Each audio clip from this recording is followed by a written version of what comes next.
Hello, ladies and gentlemen, and welcome to another Just Shelter Confusion Thursday night hangout. Thursday, not to be confused with Wednesday. Yes, we're actually doing this on the correct night. So, ta-da, Thursday night hangout on a Thursday. I was so confused last week because normally, you get down Thursday night hangout means I'm almost done with the work week. Last week, I still had 2 more days of work, and I'm like, I can't handle this. Yeah, I kept getting confused. I was telling Zealeus as we were wrapping things up that I couldn't figure out why I couldn't find the Thursday night football scores. It wasn't Thursday night. Yep, that would do it. I think you actually asked me that last Wednesday, and I didn't put 2 and 2 together at the time either. Yeah. Anyways, so ladies and gentlemen, of course, I'm your host, Charlie, and I'm joined once again by the prolific comer himself, Zealeus. Greetings. This is the Thursday night hangout, or this is a live show where we try our best to cover the topics most important to you during the show. At any point during the show, if you have any questions, comments, concerns, criticisms, topics, whatever, opinions, add it to the chat, be it on Facebook, YouTube, or Twitch. And we'll try to add it to the show. If we do, unfortunately, run out of time, we'll add it to the very next show. So, without further ado, let's jump into it. And the first one is... kids do the stupidest things. Let's just... And adults. I know. Well, yes, adults... yes, I can't say that adults are dumb as rocks as well. But adults apparently... at least don't have a reason. Kids don't have a reason. Here's a story that I'm just going to read the headline. We don't have to even go into it because it's that stupid, okay? Doctors warn of increasing pediatric burns linked to a TikTok trend inspired by the movie K-pop Demon Hunters. Children are mimicking characters by eating instant noodles from tall, narrow cups, which easily tip and cause severe scalds. Experts urge parental supervision. Okay, first off, for anyone who's actually watched K-pop Demon Hunter, you will notice that Rumi, the main character, points at the cup that basically states you have to wait to let it cool off. So,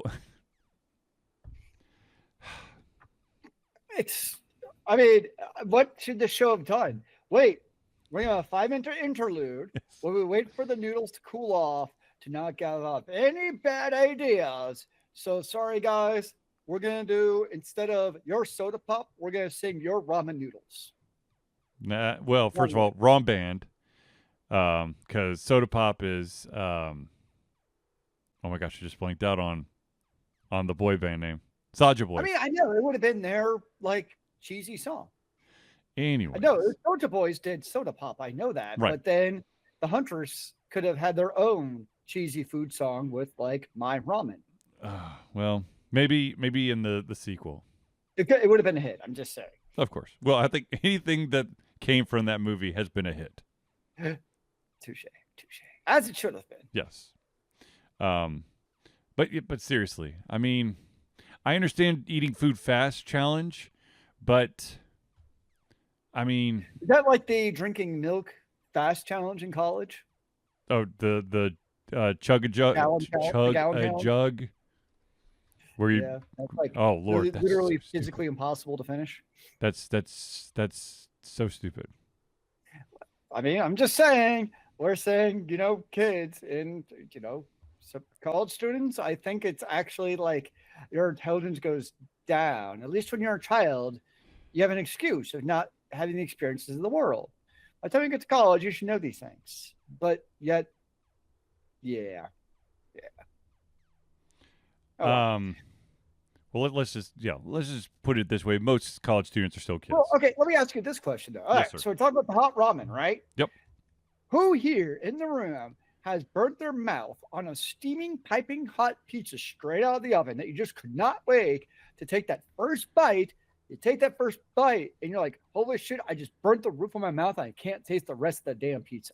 Oh, yeah, absolutely. I've done that with pizza. I've done that with quesadillas, soups of all shapes and sizes. Yeah. For some reason, it's pizza with me. There's something about pizza with me where I just can't wait. And you think you're okay, and that's that sauce that's hiding between the cheese and the crust that just squirts and curtains. It's the latent lava just waiting to attack. Exactly. Yes. It's freaking hot lava magma sauce. I love some good magma in my mouth. Okay, that's Anyways, Hey, you extrapolated from that, not me. speaking of childhoods, let's pause to in remembrance of AOL dial-up, as it is officially now over. The last chance to dial up was September 30th of this year. The classic sound of your modem dialing into AOL. You finally get connected to the chat room, and then your parents pick up the phone, and you get disconnected. Hello? No! Yeah, trying to explain to parents why they couldn't like call or etc. I don't know about you, but for me, it was not a conversation that bared any useful fruit. Yes. Other than being like, we pay the phone bill. We don't care. We're going to make a phone call anyways. I'm like, okay.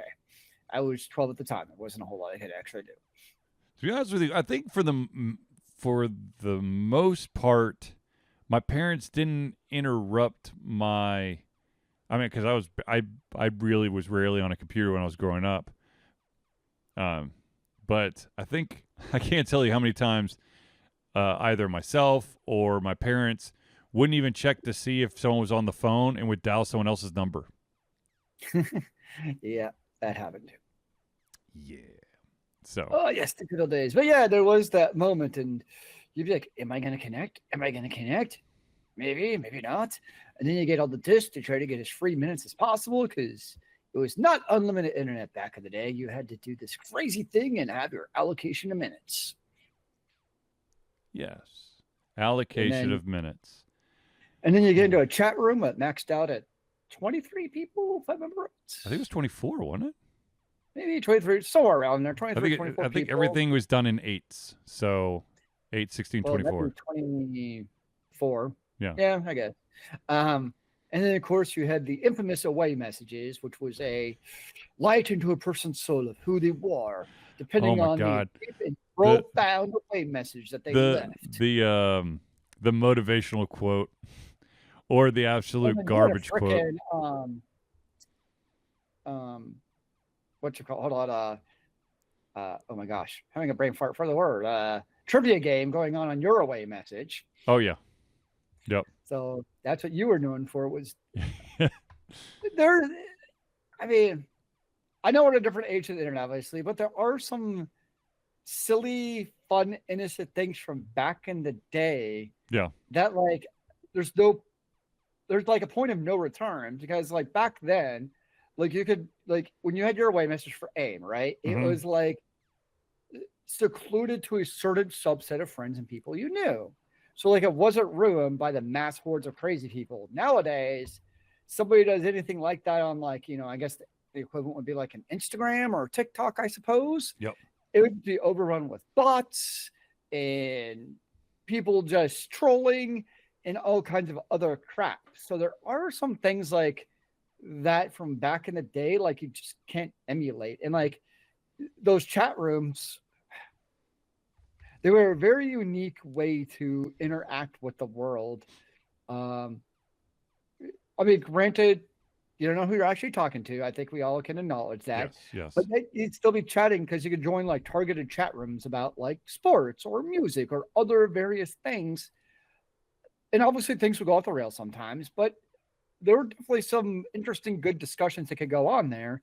And then you could send private DMs to people inside of there, which, looking back, our parents probably would not have approved of that because nowadays you'd be sent to like jail or something, who knows? But yes, like it was a very different way of interacting with the internet back with dial-up than it is now. Some of it for worse, some of it for better. Agreed. Yeah, but I definitely do miss some of those things. Like the chat rooms were actually fun. Yeah, I don't know. It's just different, man. Yes, indeed, it is. Okay.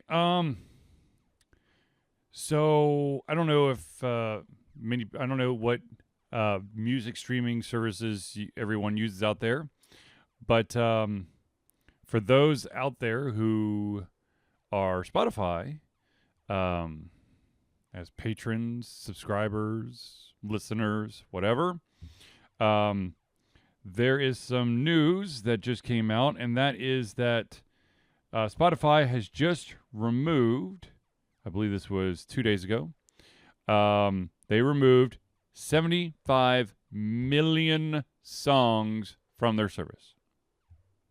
Oh, dear. Now, before everyone goes, what?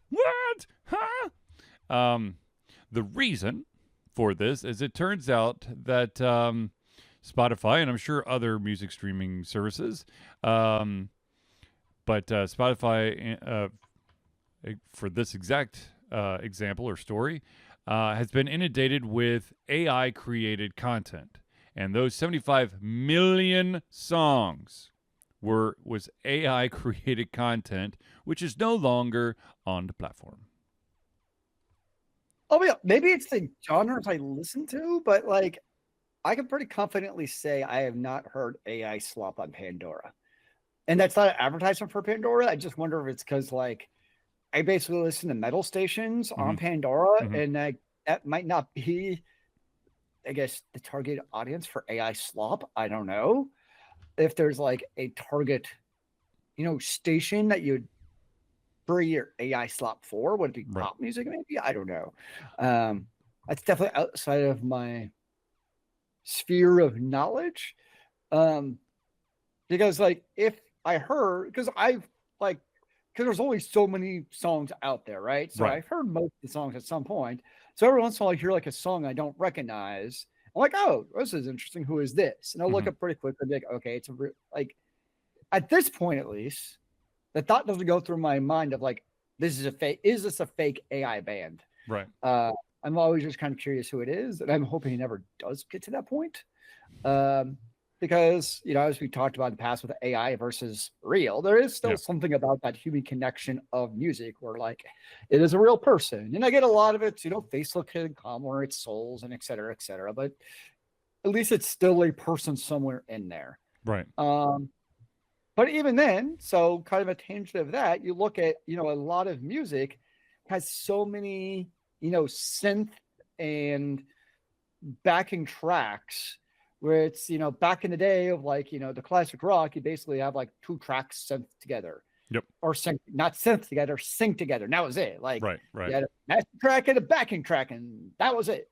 And that was your song. Nowadays, it's like you look at the master tracks for these songs, and it's like you got 60 overlay tracks. And a lot of that is created by like MIDI music. It's not like I'm actually playing, my guitar or my drums or my keyboard. It's my synth music is doing that for me. So there is a little bit of that AI already going on in music. I'm not saying that's a bad thing. That's just a reality, because that's a lot of stuff you got to create for it. It's just a very different way of music that we had back in the day. True. Yeah, that's just times are changing, man. I personally am not affected by this at all. I literally listen to it on Spotify. It is just my favorites list. I've got like a shit ton of songs because I've, been listening to music for a bit. And so I just have a very long ass list of music, and I just hit shuffle, and that's what I listen to. That works. And then from time to time, I'll add new songs, but it'll be by like a song basis. It's not like I'm gonna just be like, give me all of the, I don't know, operatic video game, blah blah blah. That sounds amazing, though. Well, you know that that the original I know this is a sidebar, but the original Proto Man album was, they did it in a rock opera type of situation where there's actually like stage directions and stuff that goes with it. Yeah, I mean, from having seen them live, it makes sense because they definitely had that theatrics with it. Yes. So anyways, 75 million AI slop has been course, removed. if you want to see one of the OG's theatricals, last night I was watching some live videos of the OG Meatloaf, Oh, which is some true stage theatrics when it comes to their music. yes. Yeah. Zealeus will do anything, but he won't do that. Well played, sir. Okay. Anyways, okay, but so moving on to another AI story, because AI is everywhere, and this one is gotten a huge chunk of a certain demographic thoroughly pissed, and that demographic is Hollywood actors and actresses, and to take it a step further, all of them that are under I always get the Screen Actors Guild. SAG-AFTRA. Huh? Isn't it just basically SAG-AFTRA? Yeah, that's what it is. Yep. Anyways, they're thoroughly pissed because of an individual by the name of Tilly Norwood. Now, why would they be all angry at a young lady by the name of Tilly Norwood? I don't know. Please tell us. It's because Tilly Norwood doesn't actually exist. Tilly Norwood is an AI created actress that has her own social media account, and apparently has like popped up in some, I think, just internet only commercials. And it's basically just kind of like a portfolio for. Let me see if I could get the right. What is the company? Particle 6. They create digital content for film and TV, and they want to show that their AI is that good that it could be passed off as a real live actress, which of course makes lots and lots of people very, very angry, because that would take away lots and lots of jobs. My cynical theory is this is a trial run. Yes. Whoever created this new, there'll be backlash. And it's one of those things where you just keep on trying and keep on trying until basically someday people reach the threshold of, well, we've seen this 20 times. We've had an uproar 20 times, and I just don't care anymore. For better or for worse, at some point, I feel like we're saying that a lot this episode, but it's going to come where they're already going. I mean, we've already seen it with people who passed away, and these show up in movies.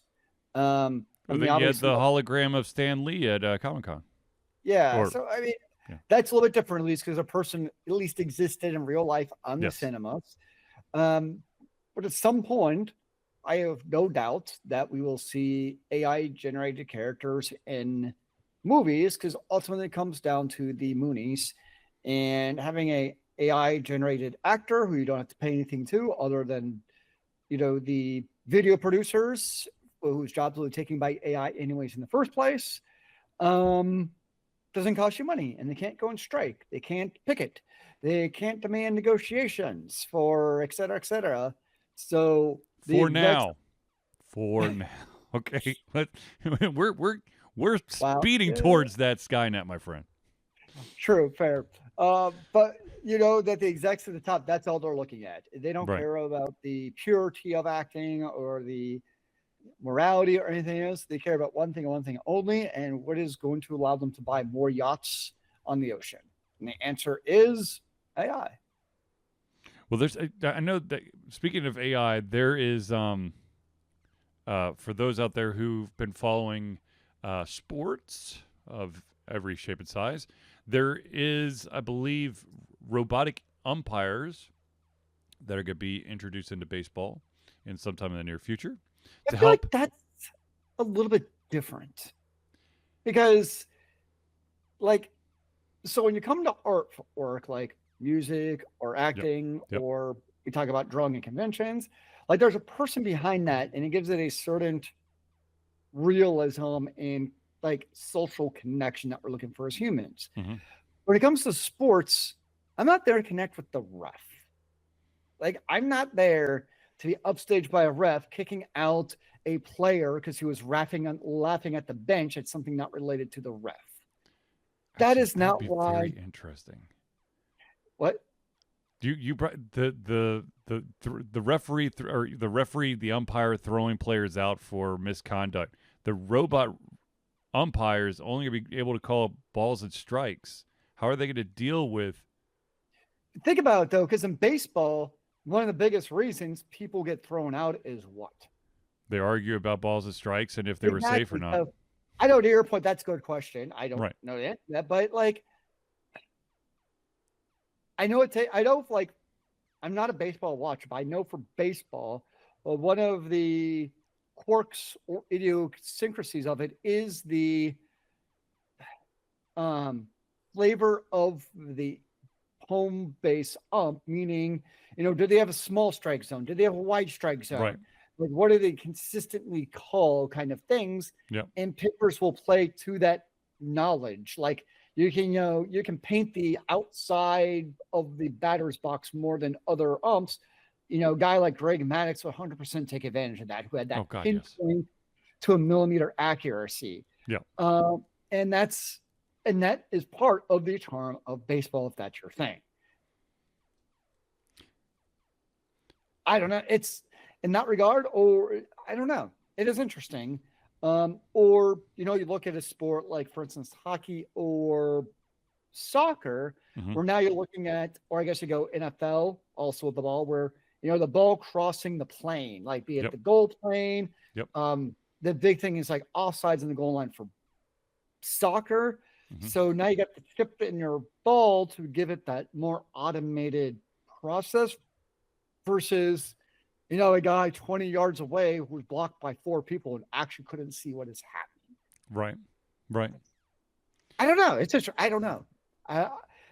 In a way, it's kind of hard to gauge. Will the sport be more or less better and interesting with the virtual refs, umpires, until it happens? Because you just don't know until you've experienced that in a way.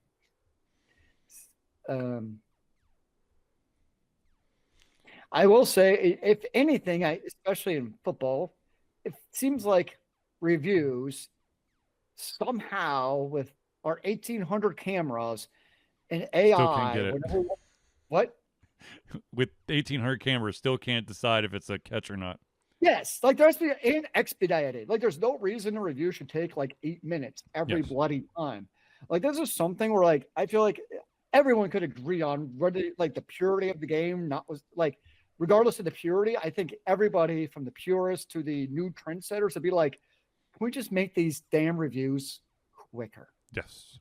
For every sport. That's to me the most infuriating thing. Yes. Or something to see it and like it should immediately be like, no, that's upheld. Like, why are we even looking at this? Yep. You don't need to spend, part of it's the TV timeout because they got to make the money at the commercials, but there's no reason they should all take that long. Well, there's still plenty of other opportunities for TV timeouts, okay? Yeah, there are. No, they will make them. We know that. Oh, no, very aware. Yeah. I'll say this real quick, and then we're going to move on to one more AI story. There is a very strange rumor being whispered that there are certain sports teams that are like 100% into the analytics to make their team the best, and that's going to lead to AI managers or coaches. And I mean, that's baseball. That's Moneyball in baseball. Yeah. Billy Bean. That's the thing he popularized, and that's a big thing that's come to basketball with advanced analytics. Yep.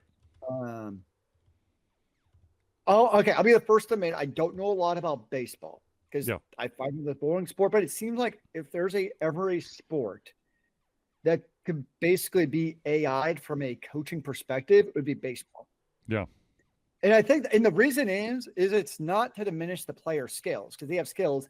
You don't have scripted plays like you do in football and basketball. Like, football, every play is scripted, right? Yep. Basketball, I know you do ad-libbing, but you still have plays. So I think that's the difference with coaching in those versus baseball. I know you still have to know like how to throw, like under certain circumstances, what to do as a base runner and fielder and stuff. But for the most part, it's like you pitch and hit. Like, there's only so many plays in that regard.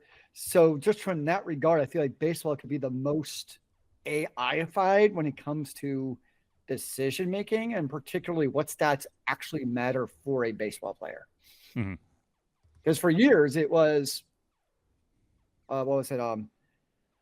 The batting average, and that's all that matters. Yep. And now that advance, and it looks like no, it's this other stuff that actually matters more, and that's where I think, yeah, I can definitely see the AI, or you no longer see starting pitchers take complete games. They only pitch like 6 innings at the most, and then they're pulled.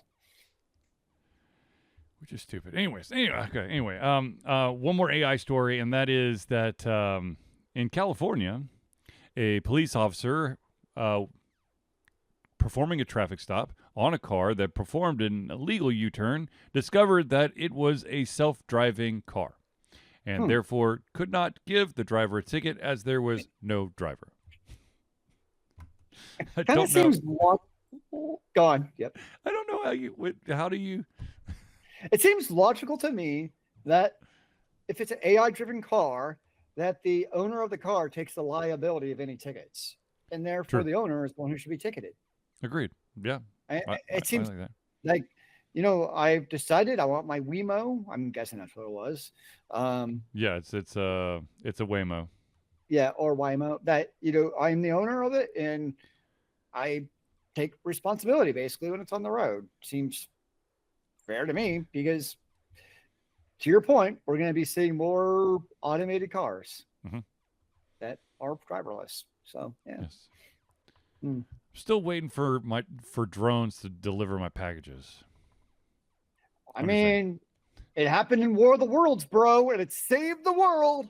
Actually, what I'd really like is for drones to deliver my pizza so it could actually show up on time, and not I order it for delivery at 5:45 and it's a roll of the dice if it shows up at maybe 5:30 or 6:50. Just, teeny tiny window. Just don't leave the house ever. Don't I just have angry, hungry children when I order pizza that want food before we start watching the movie, and we usually start watching movies at 6. So I always get it delivered at 5:45. It's not that hard. Sounds like a problem. It is. It is a problem, dang it. It is a very big problem. Okay. This is some actual good news. I'd say I almost said it with a question mark, but it is good news. It's great news. For those who are looking for educational programming for your children to stream, there is Scholastic, those sons of guns that empty parents' wallets so that the children can go to the book fair every single year and end up with a ton of tchotchkes. But Scholastic is launching a streaming app that will feature shows like Clifford, The Magic School Bus, Goosebumps, and more. So basically, some of the books that there are educational cartoons based off of educational books that Scholastic sells. And so they're going to have this streaming platform up there. And I'm going to be honest with you, I'm not the demographic this is probably aimed at, but I'd still check it out because I loved watching the old school Goosebumps shows. So, and Magic School Bus. It sounds like a perfect app for the kids. Yeah, absolutely. Yeah. So, some good news in the world. Hooray! It's far and in between, but it happens occasionally. Huh? Yeah. Okay. All right. Let's move into let's change lanes here a little bit. Actually, this one's still about TV, so it's not a complete lane change. There is yet another video game out there that apparently has gotten so much attention with, I guess, the way that the story is and the universe that's been created that there's going to be an animated series for this game. And yes, once again, just like Expedition 33, it has not come out. Now, of course, Expedition 33 did come out, but what I'm talking about is that they announced that they're going to make a TV show based on it before it was actually officially released. This game is called Absalom. It's a fantasy roguelike game. It is definitely not out yet, but it is already going to get an animated series to go with it. I never even heard of this one. So Absalom is going. It's going to be a Switch game. It's going to arrive on the 9th of October, but the studio behind it, Dotemu and Guard Crush Games, have announced that there is an animated series in the works. It's going to build upon Absalom's lore and narrative, expanding its universe beyond the game. Well, no one knows what the game really is at this point, so you could basically say anything you want. Yeah. I'm looking at it on Steam, and I'm just kind of like, okay, sure, whatever. Yeah, I mean, the art style looks interesting. I just, I would have to get my hands on the actual game for me to make a decision. I will tell you this though: when I started playing Claire Obscure Expedition 33, and immediately within like the first like hour or two, I'm like, holy shit! Yes, you could absolutely make a TV show with multiple seasons out of this. Yep. Maybe if I picked up this game, I can have the same experience, but I don't know. Sure. It's one of me. I'll wait and see. I'm still waiting for an animated series based around Final Fantasy, but whatever. Well, which one? All of them. See, there was an actual anime out there that was in, I think, the late 90s, early 2000s called Final Fantasy Unlimited. I mean, I think the obvious answer for me would be Final Fantasy 14, mainly because there's so much content around it. Because, I mean, there's other obviously great Final Fantasies. We all know that. But, like, if you're thinking in the context of multiple seasons, then do that. Or the other route, which I wouldn't be opposed to, is each Final Fantasy season is dedicated to one of the games. So maybe you plan on doing, a season of Final Fantasy 7, a season of Final Fantasy 16, et cetera, et cetera. I think that actually would be a pretty cool way of doing it. That would. However, I think the viewership would drastically bounce up and down depending on the season. And that's why my first inclination is to go with Final Fantasy 14. Right. Because you have such a wide breadth of content and lore in there already built in. And 14 does already they pull in characters from other Final Fantasies. Especially for some of the boss fights. Gotcha. So maybe there could be a little bit of crossover potential. I don't know, but that'd be to me, the first logical step would be Final Fantasy 14. But I don't know. I find it fun that you're seeing all these animated shows based around video games, most of which are pretty good. And Final Fantasy is one of the biggest, most selling series of all time, obviously, and it hasn't got one. Right. And quite some time, at least.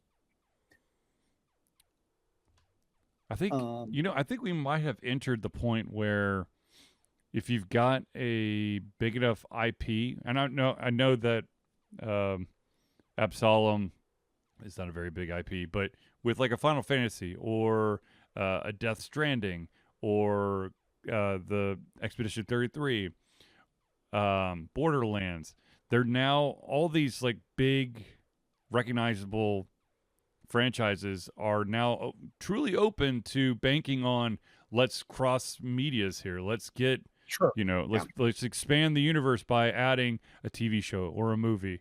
And then the gamers and fans of said universe just pray to God that someone who's actually played the freaking game and knows what the characters are supposed to act and look like is in charge of casting.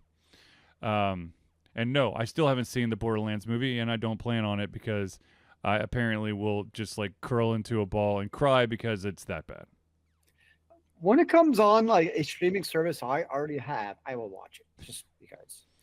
I'm also secretly in love with Cate Blanchett, so that doesn't hurt. There you go. But I don't think from everything I've read, it doesn't really help the cause of the movie anyways. Yeah. Yeah. The one good thing that is coming out of this, though, is I know there's exceptions. I mean, we could think of probably one off the top of our heads. Yeah. Is the fact that a lot of these are TV series instead of movies is also, I think, a step in the right direction because, it's hard to tell a video game story in under 2 hours because normally there's so much content. Whereas now, hopefully, by telling it in a TV series, it can breathe a little bit and give a chance to actually explore some of the things that are going on. So I'm also a fan of the fact that they are, whether they're animated or live action, the fact that we got to the point where TV series are not secondary to movies has also helped too. Right. You're still going to see duds because, regardless of whether it's movie or TV shows, there's always going to be shows that I'm not quite the purist that you are, but there is also, I lean more on you already have a great story. That's why people are interested in this as a TV show and a game. Why completely tear up that story and tell a new one? We already have this fantastic story, or at least the basis of a story. Obviously, the biggest one I think comes in most people's minds recently is Halo. I watched. I mean, it was the couple episodes I watched were okay. It was okay. That's the best I can say. I'm like, it was okay. Yeah. And I got done. I watched all season 1, and I felt no need to watch the second season. I was just like, okay, I watched it, saw it. It wasn't bad. It wasn't great. Yeah. It was just a show. That's best I can say about it. It was a show. Yeah. A great, in my opinion, a great adaptation from video game to an animated series is Castlevania. Castlevania is great. Dragon's Dogma was really good. Yep. There's a bunch of those that just came out like at the exact same time. So sometimes certain storylines get mixed up in my head. Oh, 100%. Yes. Some of them do. Because you had not League of Legends. What was the other one that's like League of Legends? I'll think of it later. There's another one that's like Dragon's Dogma, where I did not remember what episode was what between the two because they both had to do with like dragons and mystical gods falling from the other shit. I'm like, right. Oh God, no, that's gonna bug the crap out of me. It was good, but it's like it was the same exact show, and I don't know which is which still. But League of Legends to me is one of the best shows. Arcane. Yes, which is based in the League of Legends universe. Yes. So League of Legends Arcane, especially parts of season 2, is some of the best TV period I've ever seen. Not to say the other ones weren't good, but you kind of, you get to this is good to like, this is just genius, basically. Right. But because they're TV series, we've had that opportunity to explore that you would have never got otherwise. So yeah, I hope more good television shows based off of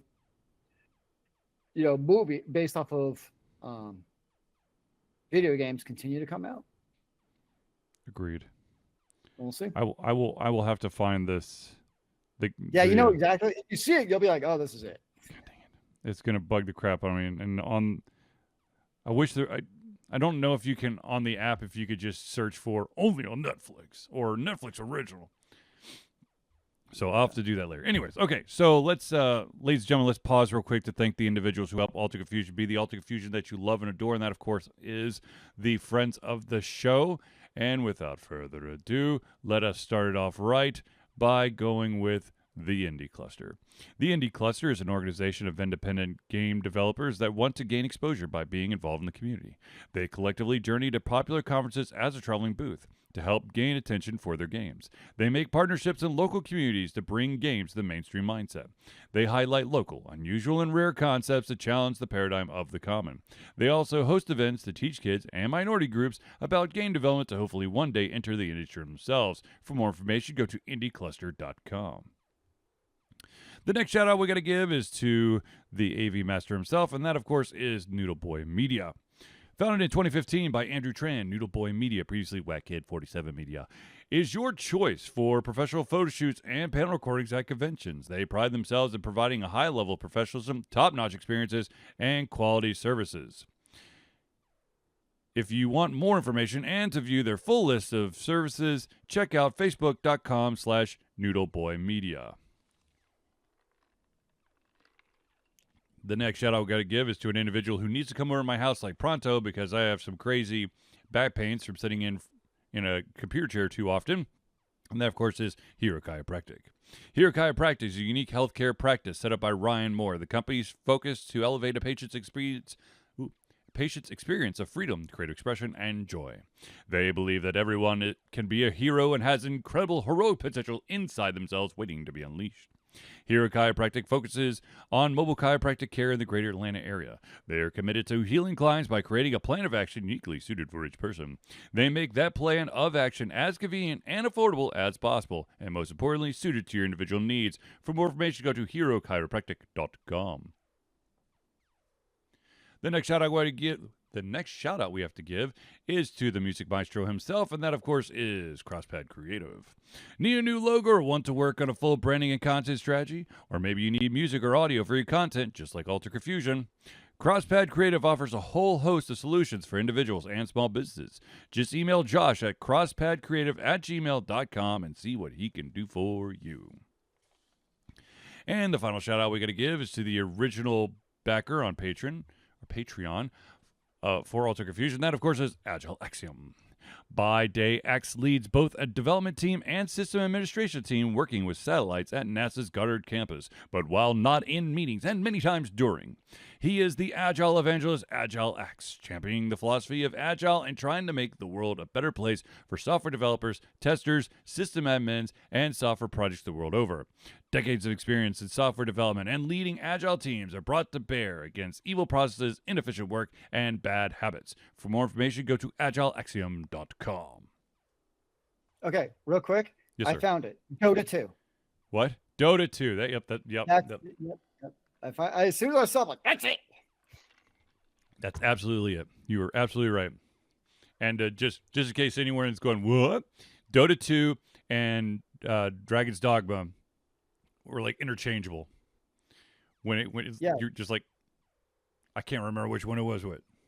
They had both like main male type of badass characters. They both had like god type of things going on. They both had like big dragons, like dragoness type of monsters. Yep.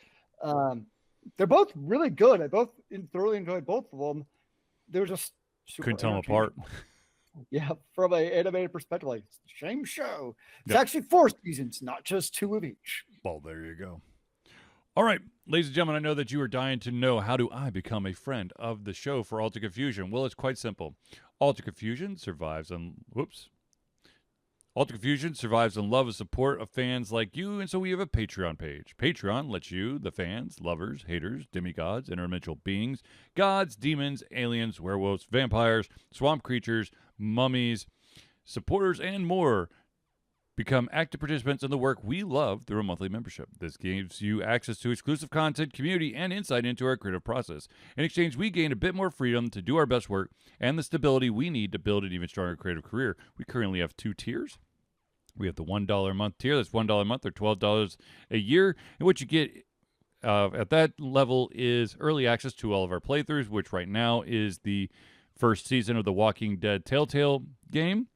And you also gain the ability to participate in patron-only posts. Now, if you're feeling a little frisky, you could jump that up from $1 to $5 a month, and that's $5 a month or $60 a year. What that gets you is everything at the $1 tier, but in addition, you gain your name or organization added to the Friends of the Show section of every single Thursday night hangout. So, if you want to become a patron of Alter Confusion, go to Patreon. That's patreon.com/Altered Confusion today. I'm sorry, like I am getting like the worst cotton mouth all of a sudden. So just give me 1 sec. Well, stop eating cotton. I'm not eating coffin, Zealeus. Coffin? No, man. Cotton, not coffin. Good Lord. All right. We do also want to tell you ladies and gentlemen, that we are proud to say that we have been fundraising for Extra Life for 14 years straight. Extra Life is gamers doing what they do best, game, to help sick and injured children at their chosen Children's Miracle Network Hospital. The money that we raise through Extra Life will go directly to Children's Healthcare of Atlanta as unrestricted funds. This means that the hospital decides where and how to spend the money to ensure the dollars we raise make the biggest impact to the lives of the kids they treat. So if you have the capacity to donate, please go to extra-life.org and search for Altered Confusion today. One more shout out, and that is, ladies and gentlemen, I know that some of you out there are dying to get your hands on some Alter Confusion merch, like perhaps a hat, or maybe you need a beanie in your life, or the amazingly durable vinyl sticker, or a coffee cup that kind of looks like this but slightly different because we redid the design. Well, you're in luck. All you got to do is go to alteredconfusion.tv/merch. That's MERCH. And you, too, can have some sweet merchandise with Altered Confusion plastered all over it. Nice.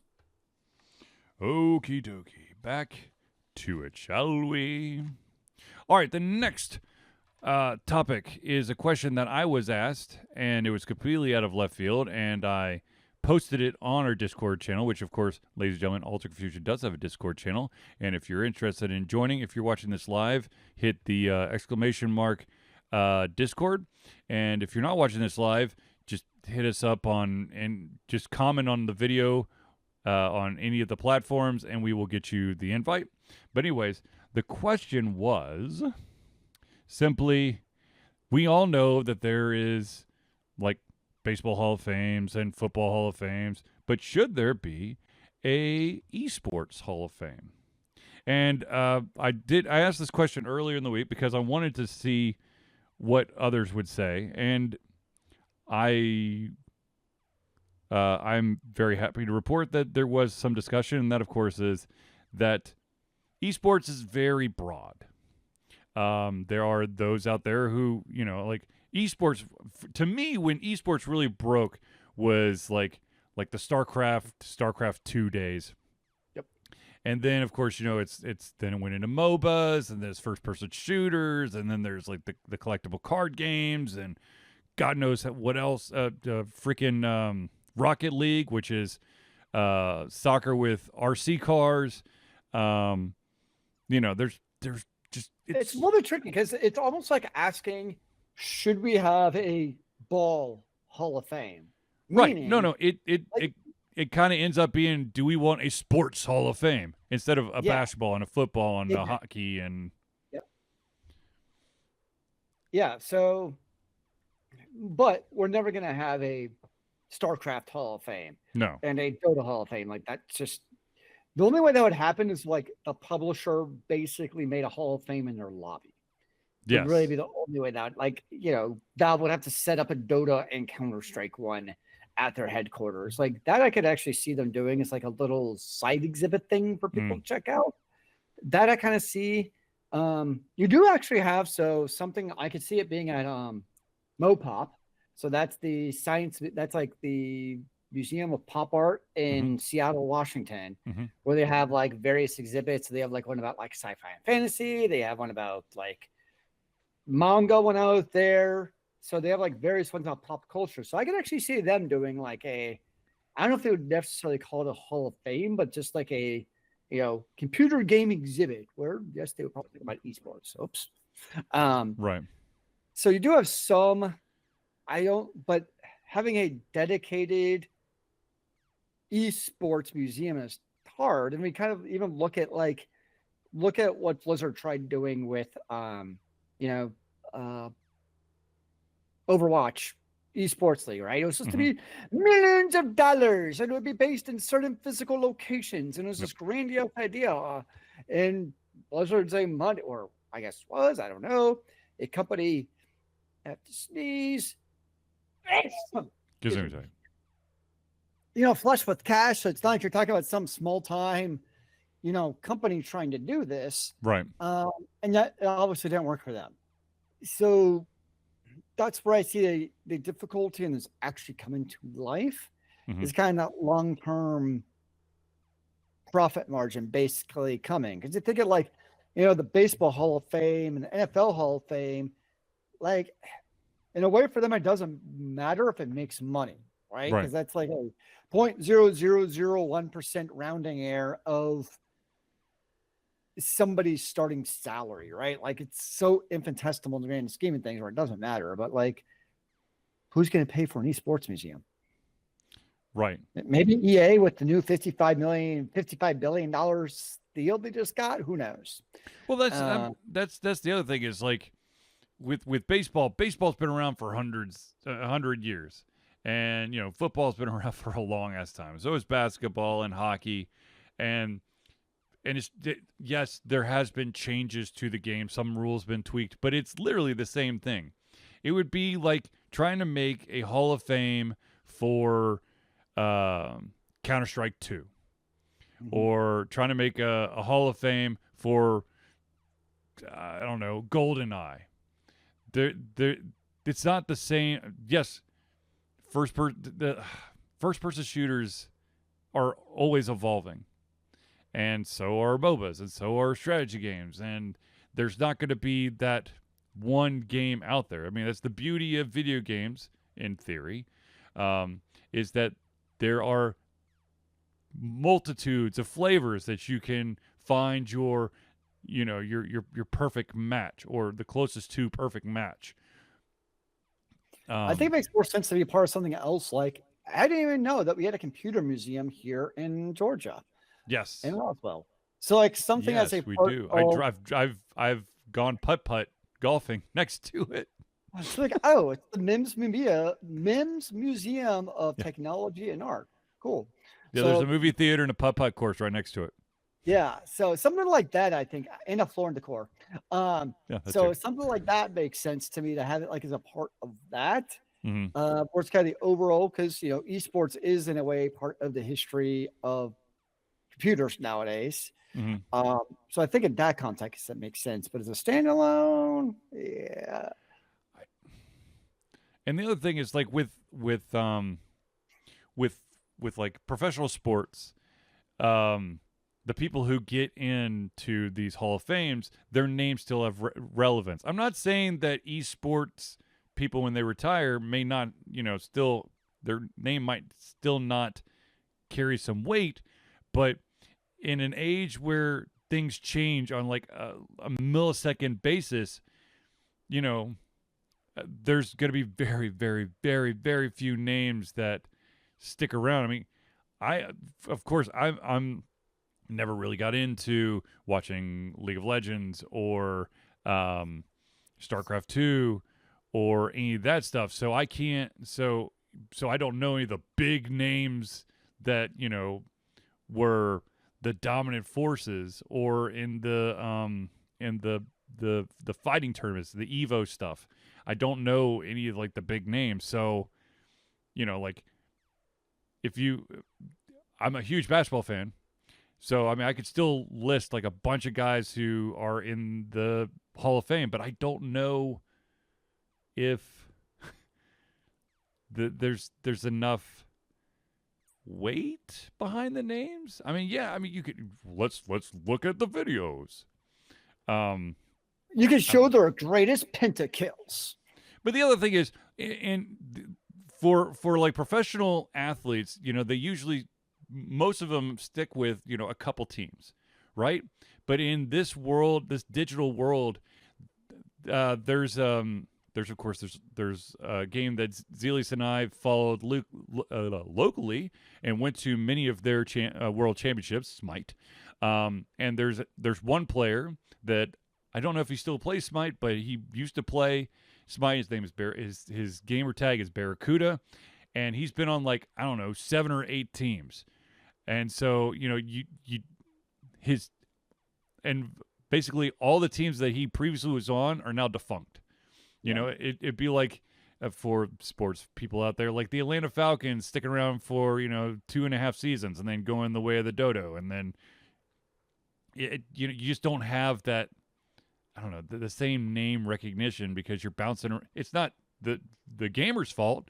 It's really up to the sponsors and whatnot. And that's what Blizzard and all of the people who had just had money to freaking burn were trying to do, was to have not landlocked, but teams that are locked into a specific city, so that you can grow that brand and people could get behind it instead of Cloud9. I mean, NRC. I mean, insert other random, which I do think here. was actually a really cool idea. Unfortunately, it also happened to coincide with COVID. Uh-huh. Yeah. That kind of.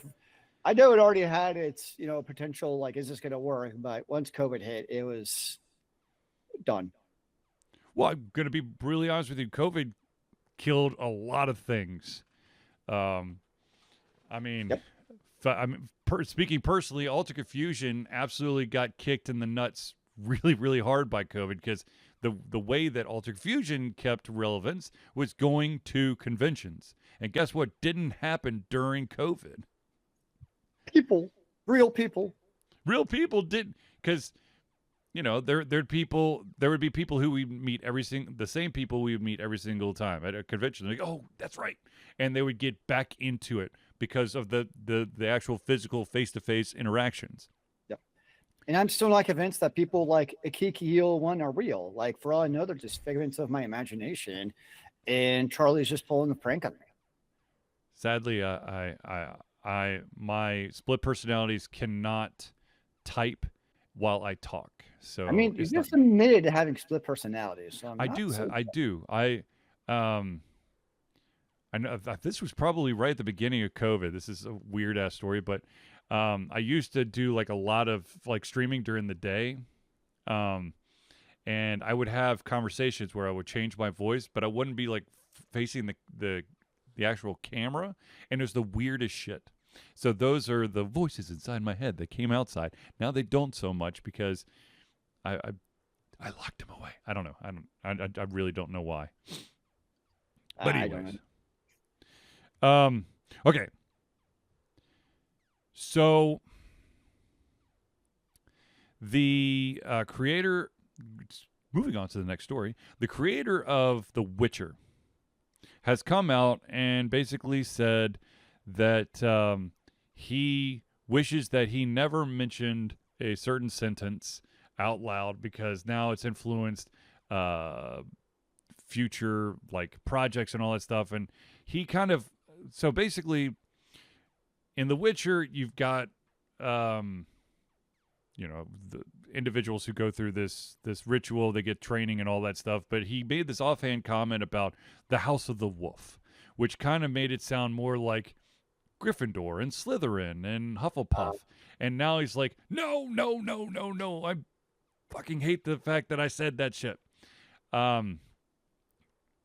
Yeah. I don't know anything about that, honestly. Like, most of what I know about Witcher is from the TV show, honestly. So I've read some of the books. I've read some of the graphic novels.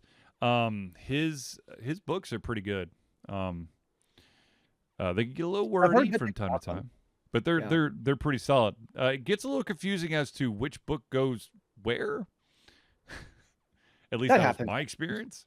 Yeah, I know someone could probably, like Wikipedia it or Google it and be like, "This is the order you're supposed to read in."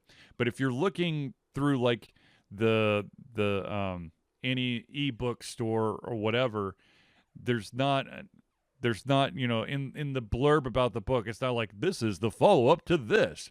It's literally like, yeah, Geralt is on an adventure to do that, and you're like, but was that before the book I just read or after the book, or is that like 5 books removed? I don't know. Yeah, I'm reading some Warhammer 40K, and it's really bad about doing that same exact thing. Or like, let's look in Wikipedia to figure out, like, wait, I just read this book. What should I actually read next? Yes. From my understanding, this like House of the Wolf or whatever, Witcher schools, it's bled into the lore of the games. CD Projekt has been incorporating it in the Witcher game, And so the author's like, no. I mean, I'm just saying the School of the Wolf is on the official Witcher wiki. Yeah. So it's free. It's got to be Of real, course, man. absolutely. And we all know that anything that's on the internet has to be 100% true in some parallel universe. Right? Somewhere in somebody's mind, it's real. Now, Zealeus alluded to this next one, and that is that EA has been acquired for $55 billion. That's with a B, $billion. And you know, could be good, could be bad, but I will tell you. Oh, it's gonna be terrible. Like, but I'll tell you one company that's already on the chop block. BioWare has a very, very, very good chance of having to shutter their doors. And this is also at the same time that we're that I think it's what is Amazon still in the process of making a Mass Effect TV show. I mean, how often do mergers, acquisitions, fill in whatever word you want to use, Yep. for video game publishers actually improve their product? No, you're with this size of a merger, you know there's going to be liquidations. They do it because they want to make a quick turnaround profit. Yep. Bleed all their assets for all the money they can up front. Long-term consequences be damned. The only thing that's going to survive are going to be like your Call of Duties and Maddens. I assume they have a soccer game of some sort. I think I saw somewhere. The Sims. The Sims. So like big franchises like that, those will survive. You might get worse. It's very possible, or they just don't iterate, which is often the case anyways. But in the long term, it's the best case scenario is honestly like a BioWare does get spun off. Because the other fear too is like, given who they were acquired by and some of the more scandalous themes you see in the BioWare type of games, that those would no longer be allowed in a game developed by the new owners. And that is one of the things that have made BioWare games great in the past is that gives the player the freedom. They don't have to, but they have the freedom to go to some of these more interesting moral and romantic endeavors. And it's one of those things where like, you don't have to do it. It's that gamer's choice, but that choice is still there to do it. And I could easily see with these new owners, with any of those kind of freedoms being eliminated. So, yeah, we just basically need a new BioWare. Yeah. So real quick, Zealeus alluded to it. The deal is for the merger being done by the private equity firm Silver Lake Partners, Saudi Arabia's sovereign wealth fund PIF, and Affinity Partners. And not only are they buying this, but they're taking EA private, which means that it'll be removed from the stock market. Yep. Yeah, I mean, that's also, if you've been watching, that is this Saudi Arabia equity firm, that's been their MO, because they are seeing that, you know, there will be a future where oil has dried up or all renewables. I mean, it might be 10, 50, 100 years from now. We don't know, but at some point it's going to happen. And so they've actually started to largely move into buying out entertainment type of companies. There's a race car. I don't follow race car, but it's like F1 or something that they're heavily leveraged into. Rumor are that they're going to buy at some point out TKO, who owns WWE, because they're already so in bed with each other. So in a way, that has been what Saudi Arabia has been doing with this private equity firm. And because, to your point, they're going private, so they're also not beholden to some of the other regulations they might otherwise, because they're no longer a publicly traded company, which is ironic in a way, because going publicly traded is then what screws over a lot of companies, because now they're beholden only to the stockholders and not the actual consumer. Yep. So it's all kinds of,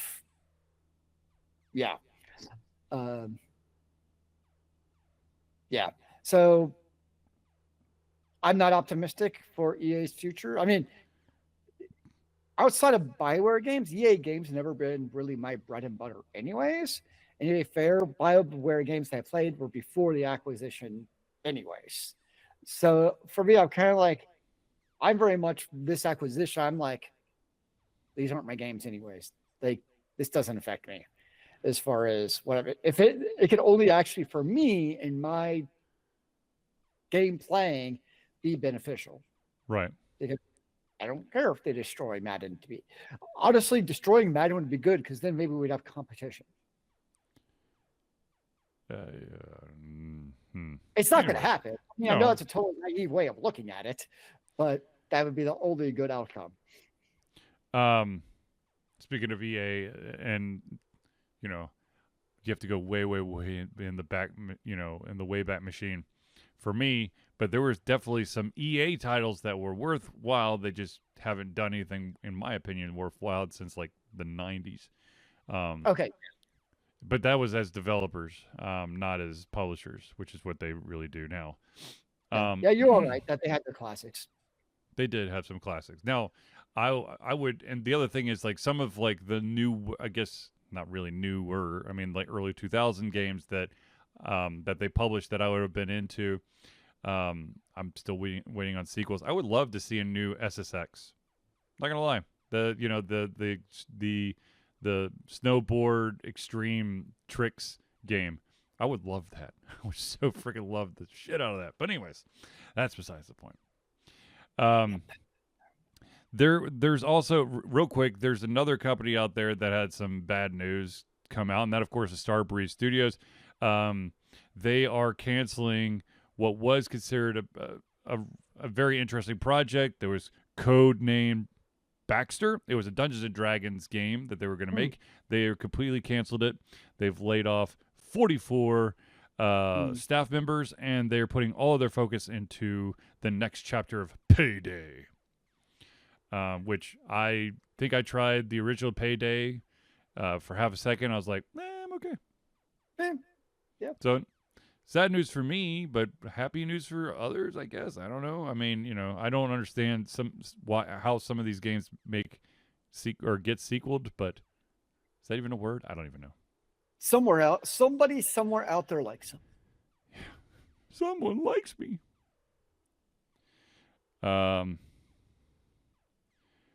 One other bit of news, and this is probably more towards the slightly older generation, and that is that Rock Band 4 will be delisted this upcoming weekend, and its DLC will soon follow. Hot damn! The license for the game's core soundtracks is expiring, and so are so basically all the licenses for all the DLC are going to slowly expire as well. Because they're not going to re-up it. Yeah, it's the end of an era in a way. Yes, it was a time, man. It was a time. So I looked for just to see Rock Band on Steam. Instead, I found a game called K-Pop and Rock Band Manager. Let's go. Maybe I can create my own form of Huntrix. There you go. Or Saja Boys. Sure. Anyways. All right. Ladies and gentlemen, we have unfortunately reached the end of our show. So, I would like to thank everyone for tuning into the Alter Confusion Thursday Night Hangout. For myself, Charlie, and Zealeus. It's been a pleasure getting ready to come our heads, our mouths, and of course, our hearts. We'll be back next week for another Alter Confusion Thursday Night Hangout. And remember, kids, keep on gaming in the free world. Amen to that, brother.